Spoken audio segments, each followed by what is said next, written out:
I got a question for you. As we get rolling, I want you to think about this. One of my favorite things that the Chamber does: advocate, connect, and grow. Advocate, connect, and grow. It's so simple. It's bite-sized. You can put handles on it and tell everybody that you work with, hey, this is what the Chamber does. Now for you, for the next 45 seconds, at your table, and I know some of you are sitting with the people that you work with, and this will be great for you, right? I want to know, on a scale of 1 to 10, 1 being 10 being rock and roll, right? On a scale of 1 to 10, what grade would you give yourself in execution and in teamwork?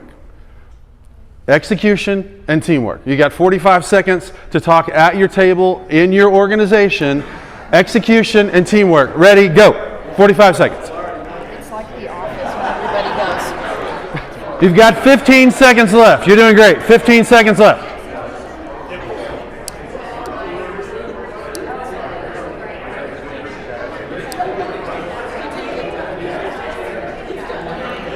Five, four, three, two, one. All right. I'd love to know what number you gave your organization. I'm not going to go table by table. You don't want, I told you I'm a former pastor. I wouldn't need to be here till lunch, right? So somebody just let us know what your numbers were.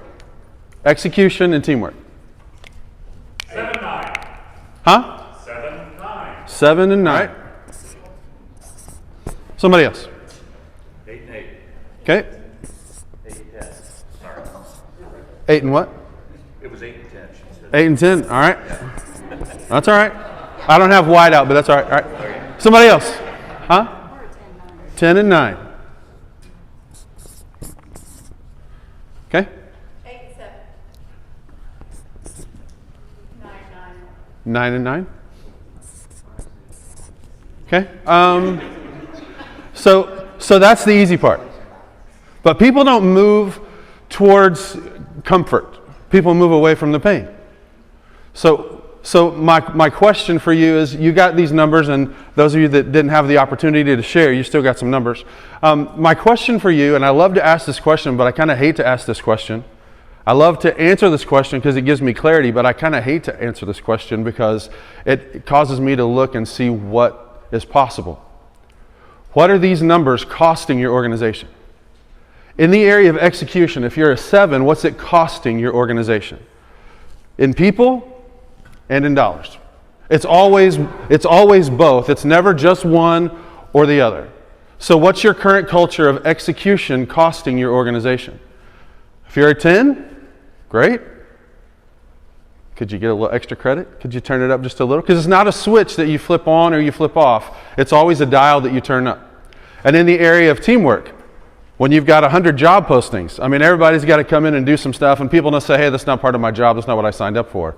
That's a great way to have 101 job postings. Like, that's a great way for you to not be here anymore, right?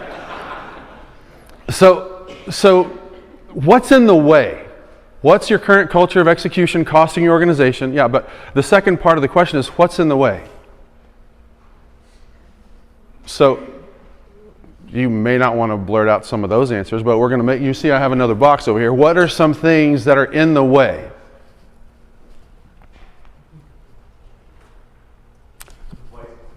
Huh? Complacency? Because here's what you need to know about me. I've got 2 jobs. When I partner with an organization, I've got 2 jobs. 1, keep the locker room from becoming toxic, and 2, remove blind spots from the leaders. That's why I ask these questions. But I don't get to ask these questions until I've been worked over by these questions, right? So it's one of those kind of things. It's not like a gotcha thing. It's a, hey, this is going to help us, and the longer we don't look at it, the more it's kind of growing stuff in the background. Complacency. What else?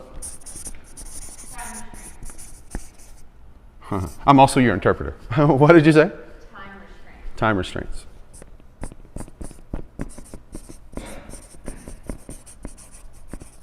What else? What's in the way?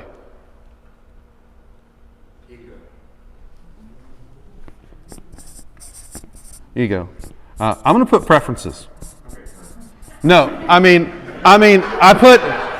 Chris, I put ego and then I put preferences. I wasn't usurping Chris' deal. That's not what I do, right? Because all of these things really are your preferences.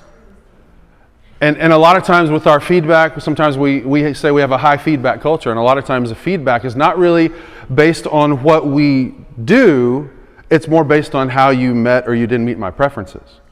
And so what we've got to do as leaders is do a great job of setting the expectations and identify what's in the way, because when we identify what's in the way, then we can be part of the solution. If we don't ever identify it, it's still in the background growing stuff. It's still in your blind spot, right? And that's not a you thing, that's an us thing, that's a people thing.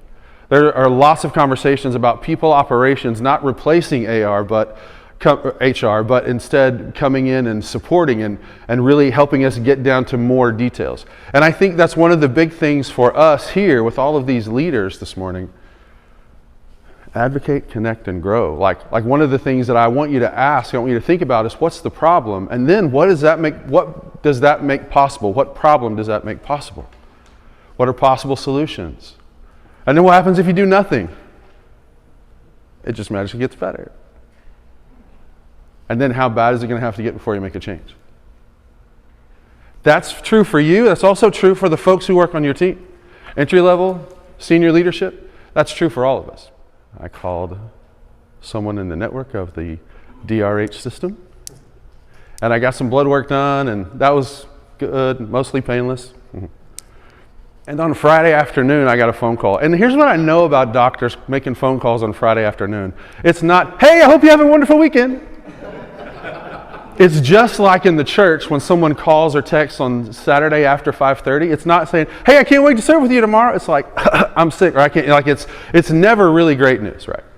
So I got this news, and it was right before Thanksgiving. It was the Friday before Thanksgiving. And he said, hey, I'm for you. Remember you said all the time, Mike, I'm for you, so I'm going to tell you something maybe you don't want to hear. And so he told me some stuff that I don't want to hear. That's not a sob story. That was something that was in my blind spot. And when I came back for my second visit, maybe it's my third visit, when I came back for that visit, I said, hey, what do I got to do? What do I got to do to be a former type 2 diabetic patient? And he said, that's easy. Just lose weight. I'm like, great. Give me a number. And he said, how tall are you? And I told him the real height, not what I said in the football program. I told him what it was. And he goes, oh, we're about the same height. Well, then that means you need to be about 184 pounds. I'm like, you are on drugs, my friend. Like, I don't think you have enough drugs to put me at 184 pounds. Because I used to weigh 334 pounds. That's true. I was about 1.5 feet too short for that. Like, it just wasn't good. As of this morning, I'm down 91 pounds. Now, the reason I tell you that, the two reasons, because February, Heart Month, right? But also everybody who's in your organization, whether they're on the execution side or the teamwork side or whatever it is that you're asking them to do, they've got all this stuff inside, and you know this is true. You also have 1 million things to do before lunch today. So what I'm asking you to do is look, when you're looking at what's right, look at what's right, what's wrong, and what's missing. And then the things that are missing, man, let's try to help solve those problems. And what's right, that's going to be the people. It's always going to be the people. So take time to encourage them however you can. Text, voicemail, however it is that you do it. Because they're worth it, and so are you. And for a long, long time, I worked in the church, I got paid in cookies. But there was also a period of time where I stopped believing that I was worth wearing the same size pants I wore in high school. And you have people that are very similar in that way. So lead well, lead strong, cast vision, and encourage like crazy. Thank you guys. Have a great day.